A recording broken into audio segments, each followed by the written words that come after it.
timeout. Come with the halftime show. This is Family Football on UBC TV.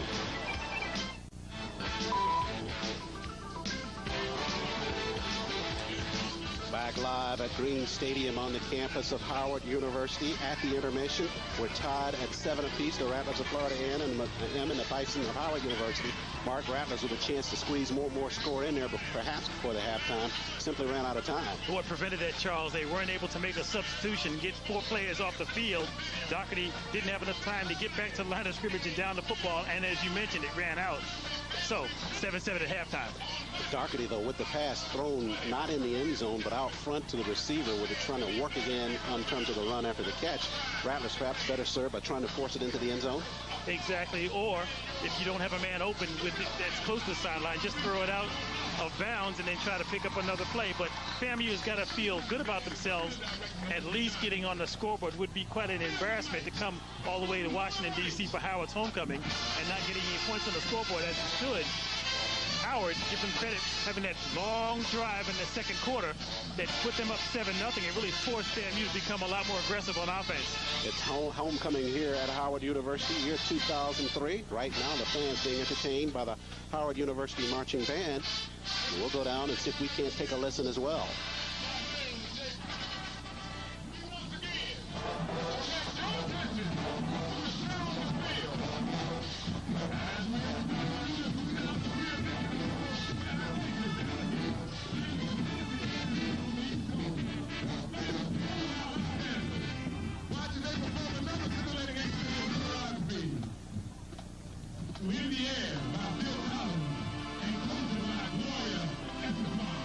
Ladies and gentlemen,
gentlemen, the Howard University Showtime Marching Band.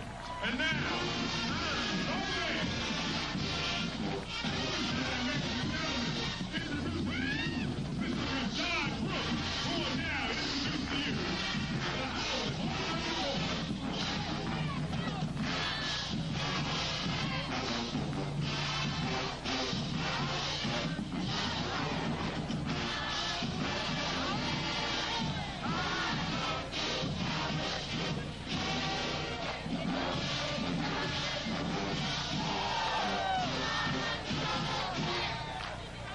introducing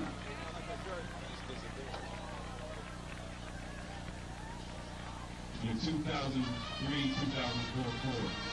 Tiffany Deanne Simmons currently serves as George W. Cook Roll's first Miss Cook Roll. She is the eldest of 4 children, the only daughter of Larry Simmons and Roxanne Johnson. Miss Simmons is a 2003 graduate of the Lewis Cass Technical High School, where she studied performing arts and is currently a student in the Fine Arts Department, where she continues her studies as an acting major. She stays active in the Howard University community by serving as a member of the Michigan Club, as well as a member of the Howard Players. Mr. Jacob B. A.M. DuBose is a junior mathematics major from Charleston, South Carolina. While growing up in the small town of South Carolina, his parents, Alan and Mary, always taught him how to be well-rounded individual. Jacob is currently a scholarship athlete.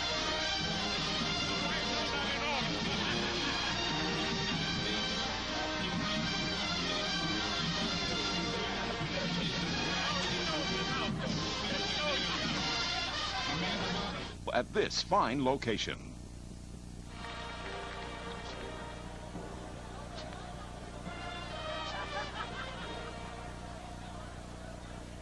Conclusion of the halftime performance by the Howard University Band and some of the pageantry of Homecoming 2003 at Howard. One of the highlights of Homecoming is when they introduced the Homecoming Court. The president, athletic director, and all the dignitaries down on the field and getting ready to line up now and play the Howard alma mater. No, you promised me you weren't going to cry. But I know they're going into this. I'm not going to get misty. I'm okay. I'm okay. But it's quite a festive afternoon as this perfect, picture-perfect 70-degree day in Washington, D.C. for Homecoming, facing 2 teams that have quite a storied tradition against each other, Florida A&M and Howard University. And it's really a special afternoon when you can gather like this and celebrate a special day. Absolutely. You talk about Florida A&M within its own right, one of the more historic and one of the most richly traditioned schools in all of the HBCUs, but Howard University right up there with FAMU in terms of its legends as well. What's interesting, I had a chance to talk to one of the band members before the game and wanted to find out how many people in the band were on actual band scholarships. He said, you know, most of the band members are on academic scholarships. And talking about the traditions of the 2 schools, Howard, known for the longest time as the capstone of Negro education, transferred later on to the mecca of black education. FAMU, on the other hand, is recognized by Time magazine a few years back as the best university in the nation.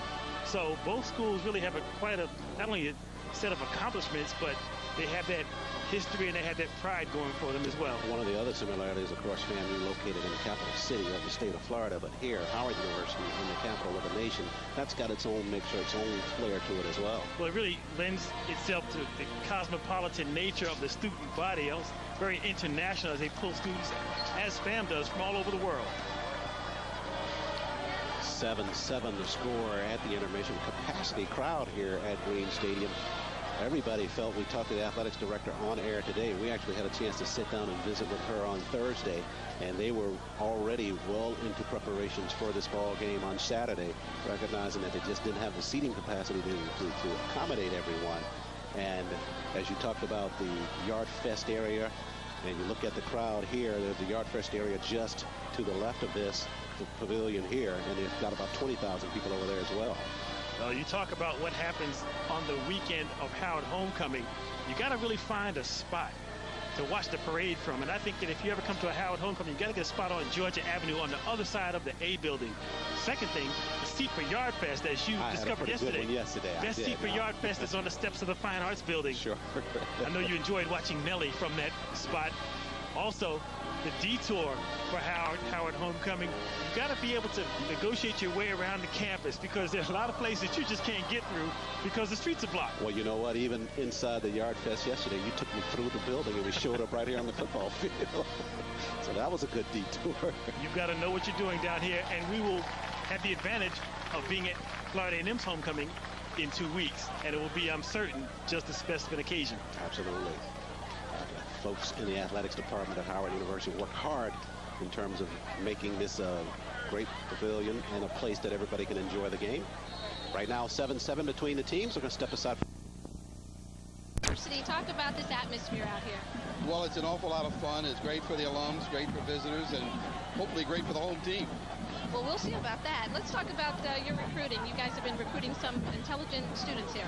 Well, Howard's always been known for its intelligent students. This year, we were very fortunate. We've recruited 71 National Achievement Scholars. We believe we'll be first in the nation in that regard, and we're very happy about that and very thankful that such great young people have decided to come to Howard University. President, talk about some of the Howard tradition. You've got students peeking out of the dorm rooms, people on top of the buildings. Talk about how that's a part of your tradition. Well, the dorm room overlooking this field, I lived in that dorm room myself for 2 years, so it has a lot of emotional impact for me to be here today. But it's also great in terms of reaffirming the Howard family and the Howard family extended, and also the historically black schools and colleges family generally. It's a great homecoming